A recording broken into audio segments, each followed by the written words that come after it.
get that feeling, when you're watching some legal thriller? Yeah. And the plot twist's so crazy, you just got to hit rewind. Oh, yeah, totally. That's kind of where we're at today. Mm-hmm. We're really diving deep into the government's case against former President Trump. Okay. Specifically, why they think he isn't immune from prosecution for everything that led up to January 6th. And it's so interesting, this idea that a sitting president could be prosecuted like a regular person for stuff they did in office. Like, that's the whole thing. It's a big question, for sure.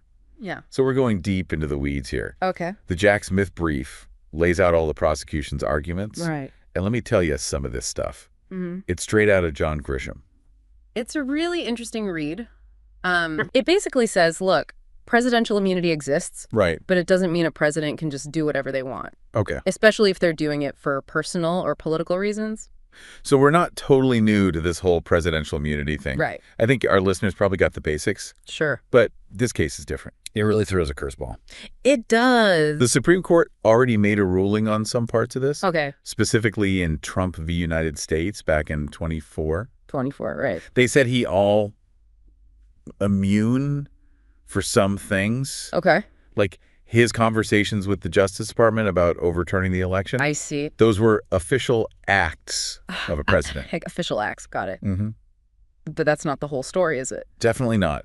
They basically said, okay, for everything else, Yeah. you figure it out. So they punted. Basically, and that's where this brief comes in. Okay. It's the prosecution trying to say most of what Trump did wasn't as president.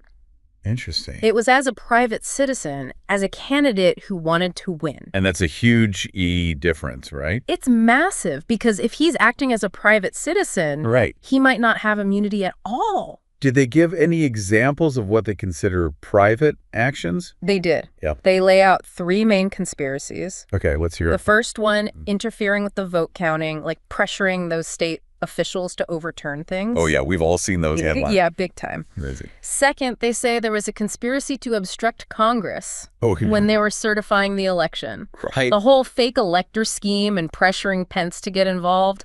Things got intense. And not just behind closed doors. No, not at all. Right. And that takes us to the third one, inciting the January 6th riot. Mm-hmm. Specifically, his speech at the Ellipse that day. See, this is where it gets really juicy. Yeah. Not just legal theories anymore. Mm-hmm. It's like, he said what? Totally. So tell me what really jumped out at you from this brief.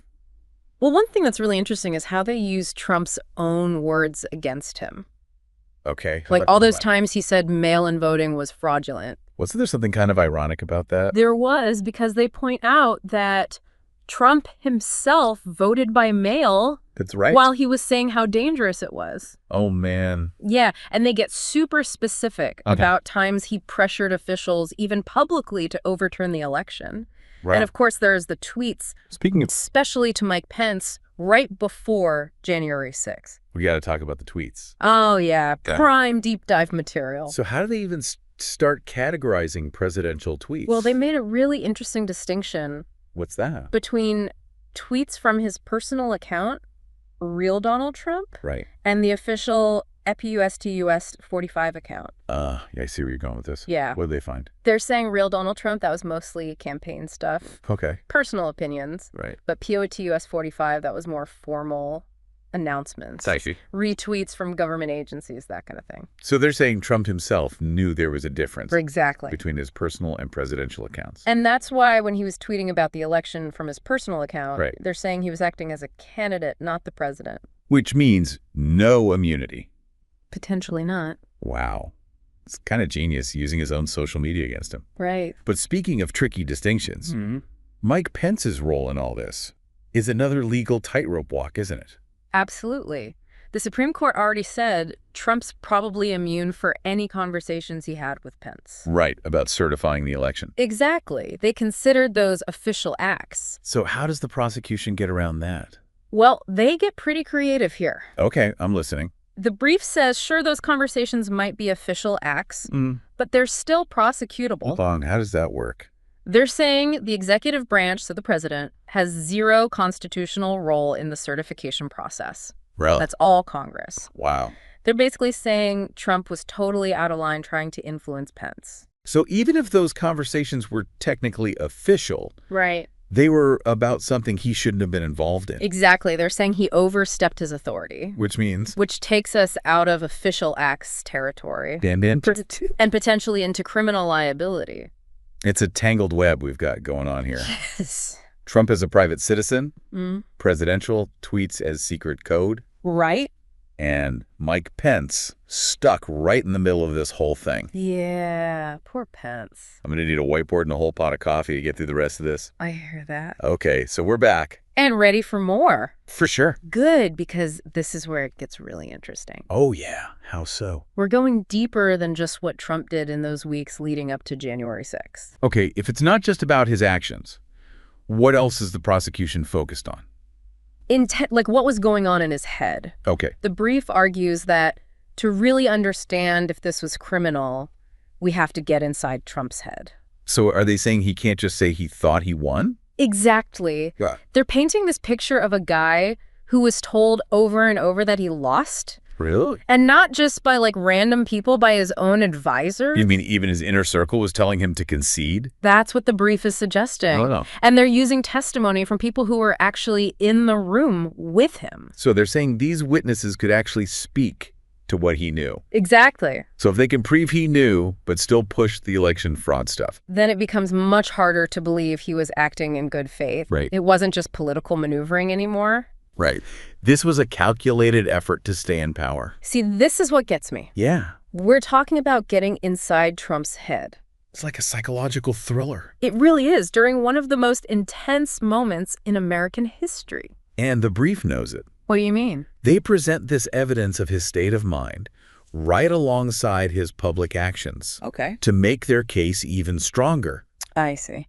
They're arguing that he chose to lie to the American people. Wow. And undermine democracy just to benefit himself. That's a bold claim. It is, but they're backing it up. Right, they're looking at his actions, his words, the tweets, the conversations. Everything. And now his state of mind? It's a whole new level of complexity. Absolutely, and don't forget, this has never happened before. A former president has never been charged for things they did in office. It's uncharted territory. It is, and I think that's why everyone's so hooked on this case. For sure. So what happens now? What are we looking at here? Well, it all comes down to the judge's decision on immunity. Right. If they side with the prosecution and say, Trump's not shielded for these actions, They go to trial.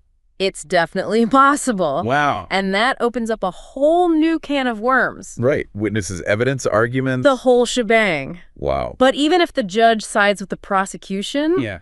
there are still so many ways this could go. Right. Appeals, motions to dismiss. Even plea deals. So many possibilities. We're on the edge of our seats. We really are. But there's something else we need to talk about. Okay, go for it. This goes way beyond just the legal stuff. What do you mean? This case is about the limits of presidential power in a democracy. That's a big one.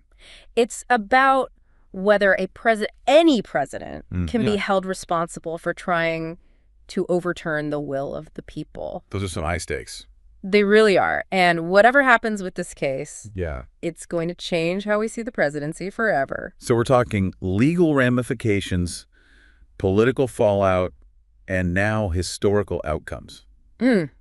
It's a lot. It's almost hard to wrap your head around. That's why we're doing this deep dive. Right. These are the kinds of stories that change the course of history. It's a lot to process. It is. We've covered a lot of ground here, so let's take a beat, Sounds good. catch our breath. Yeah. But don't go anywhere. We're not done yet. Oh, there's more. There's always more. All right, so here we are. The final stretch. It's been a wild ride. It really has. We've gone from Presidential Immunity 101 Right. to these crazy conspiracies, Yeah. all Right. the evidence, And of course, the tweets. curse the tweet. Can't forget those. It's just a lot to unpack. It really is a lot to process. But I think it's important to step back for a second, Right. you know?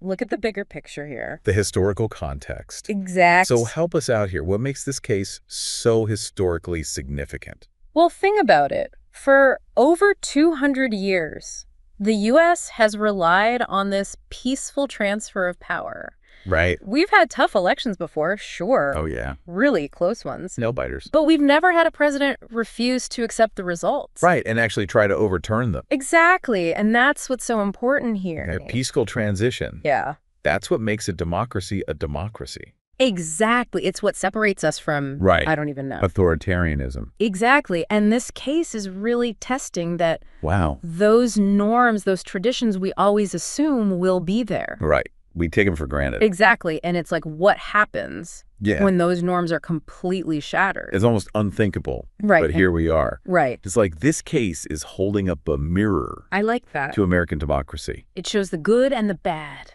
The strengths, the vulnerabilities. Forcing us to confront that. And the ramifications are huge. Oh, absolutely. Way beyond the courtroom. So it's not just legal outcomes. Nope. It's not just political outcomes. It's potentially changing the course of history.